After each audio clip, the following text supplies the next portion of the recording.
Star, what are you doing?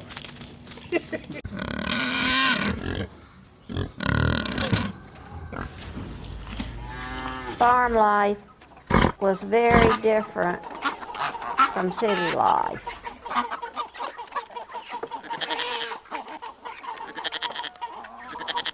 The animals were very much a part of living in the country. The rooster was the alarm clock. At home, I'd say the neighbor on the east was over half a mile, the neighbor on the west half a mile. All these farms were pretty much self-sufficient. They cut their own wood, they had wood fires, they grew a lot of their own food, they had their milk cows, they had a few mules to work the land. So this farm is pretty much typical of what Mecklenburg County used to look like. But that's just the way people did. It's a different way of life. I want you to observe these.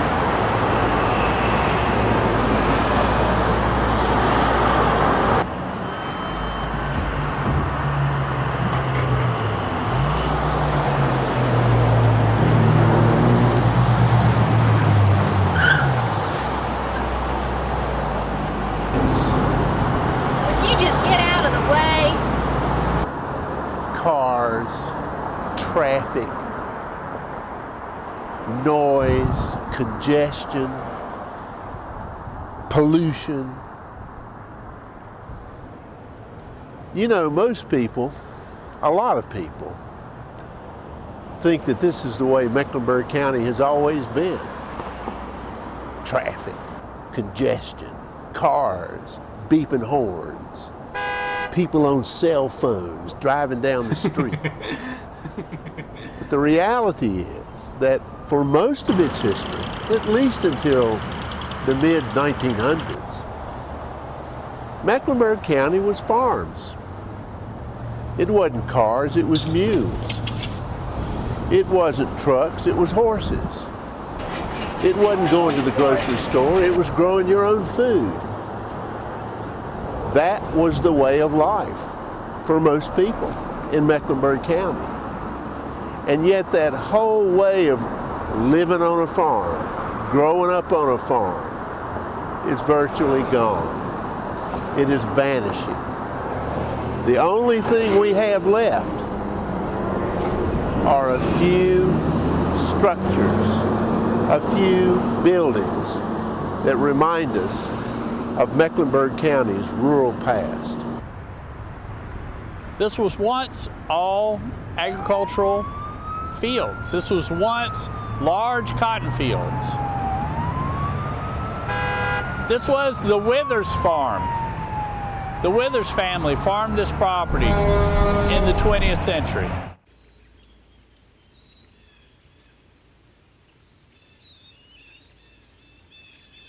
Evidence of Mecklenburg County's earliest agricultural history are very hard to find these days. Come with me, I'll show you something very special. Right now we're walking through the woods, but once this was all farmland.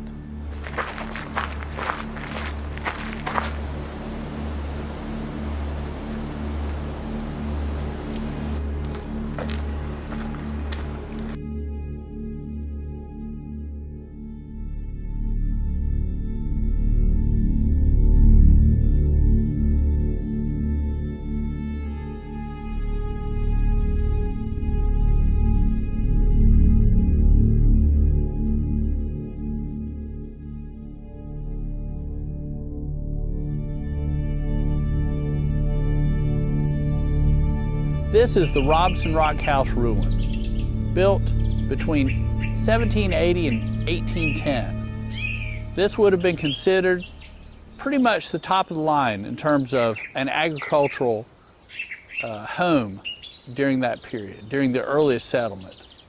The stone construction is reminiscent of the stone construction from Scotland or from Northern Ireland, where the Scot-Irish immigrated from.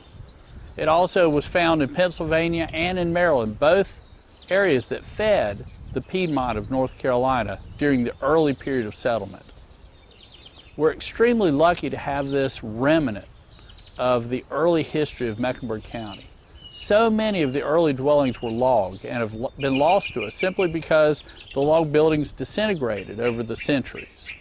But the stone has survived, and it tells us a lot about the people who settled the area and how they lived. Behind me is a typical 18th century farmhouse for Mecklenburg County. There were larger houses, plantation houses, and places such as Robinson Rock House, but this is typical. It's log construction. Logs were the most abundant building material available to the early settlers. There was a completely forested area when Mecklenburg County was settled. Thus, the easiest thing to build your homes and your agricultural buildings out of would be logs. And this technology, this half dovetail is what it's called, construction method, appears to have traveled down the Shenandoah Valley, down the Great Wagon Road, into the Piedmont of North Carolina. We can follow the diffusion of the building style. While we have several good examples of the early homes of the settlers, the early farmhouses, less common are the outbuildings. Right behind me is a kitchen building. It's got a masonry fireplace or a masonry chimney. And farther back we have an agricultural outbuilding used for the production of whatever crops are growing here. Inside the house, the biggest difference between the homes of the early settlers and a modern home is the size, the space. They may do with much less space. Some Mecklenburg County houses became very spacious after 1794. That's when Eli Whitney invented the cotton gin. And that made the growing of short staple cotton very profitable in the Piedmont. The planter class in Mecklenburg County emerged and began to build grand houses, like the Greer Ray house here behind me.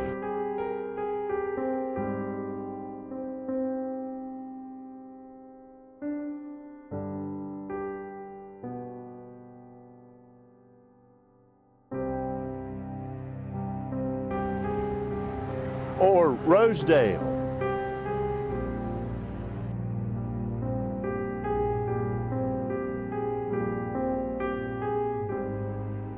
Or Ingleside.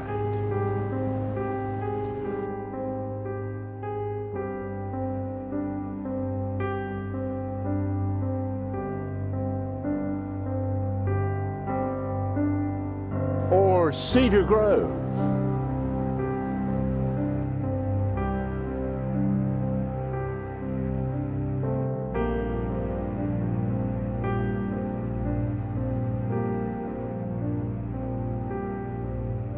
Or Holly Bend.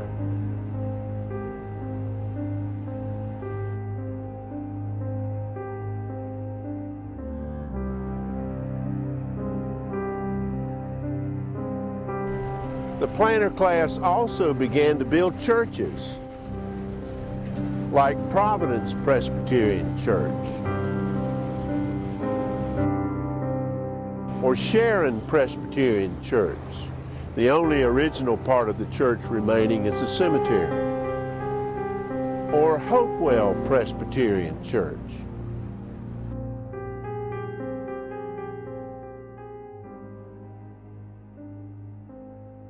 Little boy, what you want me to tell you?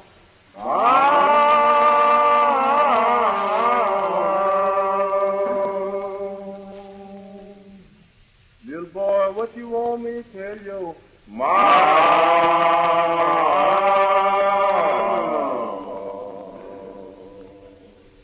Oh, in them long, hard days,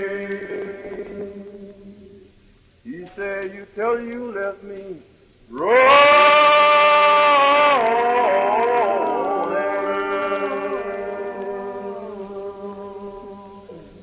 He said, said, Slavery was a big part of the history of Mecklenburg County. In 1860, 40% of the overall population was comprised of slaves. Here we are at the front door of the church. Now you might think this is the only door to the church. It's the most prominent one, but there's a second door.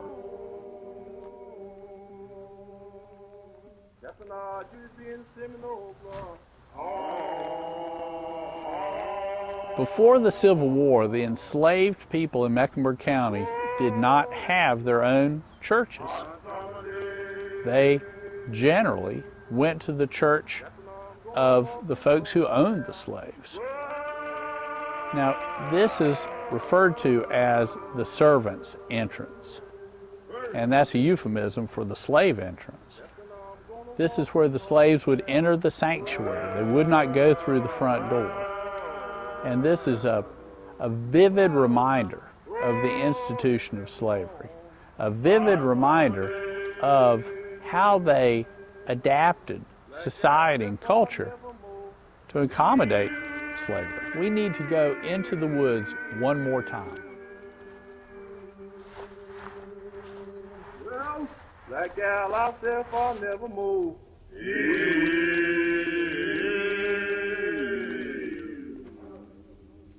Oh, in them long, hot summer days.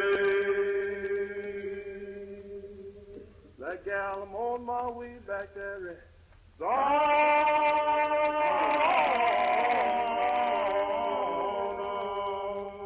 Hallelujah. That gal, I'm on my way back there. This is the McCoy Slave Cemetery. This is a very significant place. It helps us understand slavery in Mecklenburg County. There aren't many artifacts of slavery that have survived, aside from the large plantation houses. Other than the large plantation houses, we do have some slave cemeteries, such as this.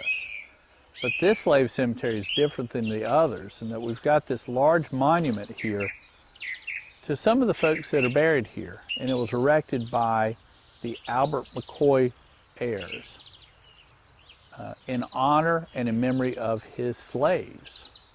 Slavery was a very personal and complex institution. The Civil War destroyed the social structure of the Old South. But one thing it did not destroy was the power of cotton. Cotton continued to be the principal cash crop of Mecklenburg County.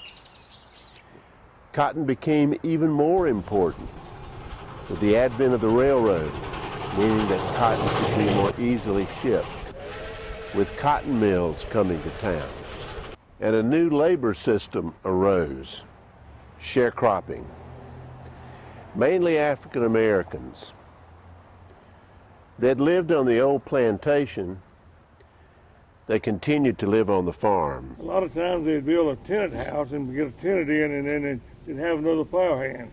I probably paid them $1 a day. I'm not sure, but that's what I remember, I think. In this area of the country, cotton was the commodity that paid the bills on the farm. Everything hinged around cotton. You know, you read the stories about King Cotton, and that was true. And the barn was the focal point that where the livestock or the mules stayed that worked the cotton. You had to have the mules to plow, to do everything you did. You knew you had the mules. That is surrounded by what was traditional cotton land, and this barn was built in approximately 1895 or so. And as you can tell, it was built from all timber cut off the land. These are 2-inch thick planks, rough sawed, and it was built probably as what a farmer would call a mule barn. We had a 2-mule farm, and it was handled by the family, and once in a while we'd get an extra mule and have 3, When I was a boy, mules were really a big business because tractors were just beginning to be used in the 40s and 50s. But mules were the mainstay of the work animals on a farm. A two mule farm. A 2 mule farm is where you didn't have anybody else to plow. And then, as you got larger, you got more valuable. They take the hoe away from you and put you behind the mule. And then it was you and the mule until you left home. Yeah, my grandfather always said that when a young man started out farming, he should build himself a nice barn. And the reason for saying that was if you had a nice barn and you took care of your livestock, your mules, your horse, your cattle, then that good barn would eventually build you a nice home.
We still have buildings, but we're losing them fast, especially the barns. They're almost totally gone. And it's not going to be long before we lose the human connection, because the generation that grew up or visited rural farms is going to be leaving us. And if you want to know what life was like on a rural farm, just to listen. Our day usually started about 5 in the morning, and the milk cow would be milked and the mules would be fed. It is picturesque in its own kind of way. And I look at pictures in books and I read about it, and it looks like a wonderful, relaxing way of life. And it is, if you're looking at pictures in a book, or if you're looking at some cows, you know, in a movie, and it just looks like, oh, to return to that way of life. No, it was hard. It was a lot of work to stay warm in the winter, to stay cool in the summer. Survival was dependent on what you raised out there in the dirt. And my relatives spent a lot of time looking at the sky because life was so dependent on what the weather did. Yes, honey, it was hard. You had a sack on your back that went across your shoulder, and you picked them birds out there and put that cotton in there. And then my daddy would take it to the gin. They take it to a gin, and that's when they turn it into bales of cotton. Think about what we didn't have. No air conditioning. It was hot as hell, but you never knew any different. Think about it, no power lawnmowers. No leaf blowers, no weed eater. It was quiet. It was a hard life. You worked hard for that little bit of money. That's all I can say. That's why I left from here. You didn't have any money when you only got paid once a year. And before we went to bed, I said, where do I go to the bathroom? She said, well, there's a slop jar right here under the bed, and if you need to go, you just get up and go in that jar.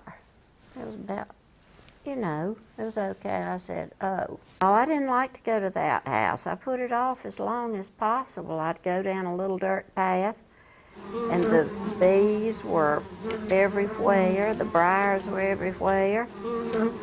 And I'd finally get there and get in it, and I'd look up to make sure a spider was not going to get in my hair. It was a nerve-wracking experience for me to go to the outhouse. I had a nice bathroom in Charlotte and a nice toilet and toilet paper. Well, growing up on the farm was just the way everybody did it at that time. There was nothing unusual about growing up on the farm. Another thing that was fun about the corn cribs, young boys enjoyed on days when it was raining, when they didn't have to work on the farm, they could go down to the corn crib and station themselves outside across from the corn crib and shoot rats. I was always afraid I'd step in the manure. There's always a lot of manure. I just can't begin to tell you about growing up, but my grandmother cooked on a wood stove. Wood. She had little pieces of wood about that long, kindling they called it. She'd open the door and throw it in. Well, if we missed one thing, cutting stove wood blocks in the spring and splitting that big wood pile for that wood stove. Yeah. That was an every spring job, and when you came home from school, go out there and split blocks till you got that pile split up to cook with. 8 to 5 did not exist on the farm. It was daylight till dark. Everything that anybody didn't want in the way of food or liquid went into the slop bucket. Everything went in there for the pigs, including the dish water that the dishes had been washed in.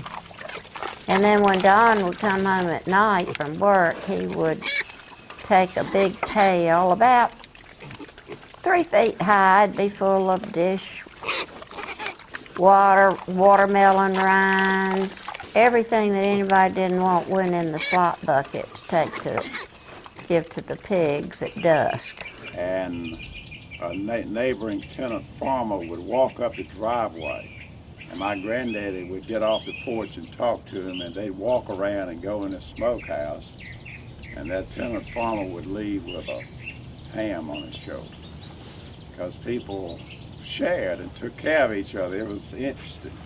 You know, that doesn't happen today. Now somebody wants you to give money all the time. Because I know what tough days are like, and I know when I don't have money, I can make it without it. Many days I didn't have no money, so I made it. And we used to have to walk. If you had seen us walking to school, you wouldn't believe any of us got educated until we got in high school. We used to walk like 5 miles one way. Everybody was always kind, always nice. I don't remember any yelling or fussing. The adult people that I knew then, I never seen anybody drink. Drinking was not a problem. Most of them would chew tobacco or smoke, or some older, you know. But it's pretty. It was a safe place to be there. It felt like a safe place to be. The way you looked was not very important. Women didn't wear makeup much. They would put some powder on, and they'd pinch their cheeks to get a little bit of red in them, and they might do their lips, you know, kind of like that, to put a little color in them. But the last thing you wanted to do was be to dress up. They call women who wore makeup hussies. My mother said that my daddy told her that they had a lot of fun out in the barn, that you've heard that term, rolling in the hay. Well, the hay was stored up over the top, and I think they went out there. I think that's where the boys took their girlfriends and they would just do whatever they wanted to do in the hay. And he always said, my children come first. Anytime I'm planting something, I'm planting it for my children. The cotton era of Mecklenburg County began to end in the 1920s when a bug, a bad bug, arrived in North Carolina from Mexico, the boll weevil. So some of us tried to dust by hand and Wash Davis' store at Croft.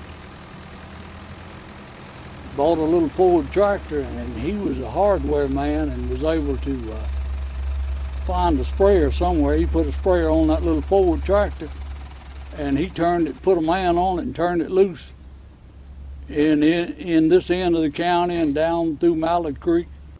Have you ever picked cotton in Mecklenburg County? Have you ever plowed with a mule in Mecklenburg County? Well, if you have, you're a senior citizen. Because the boll weevil, that's what these men were spraying for, devastated the crop, the cotton crop of Mecklenburg County. That way of life is gone. Should we preserve elements of that past? Well, I think so. Might not have been beautiful, might not have been all wonderful, but it was part of our past for 150 years. Rural Mecklenburg. Santa, don't you hear my Lord calling? Santa, don't you hear my Lord calling? Oh, Santa, don't you hear my Lord calling? They over and you let it go. Oh, the hammer keep ringing, ringing, somebody calling.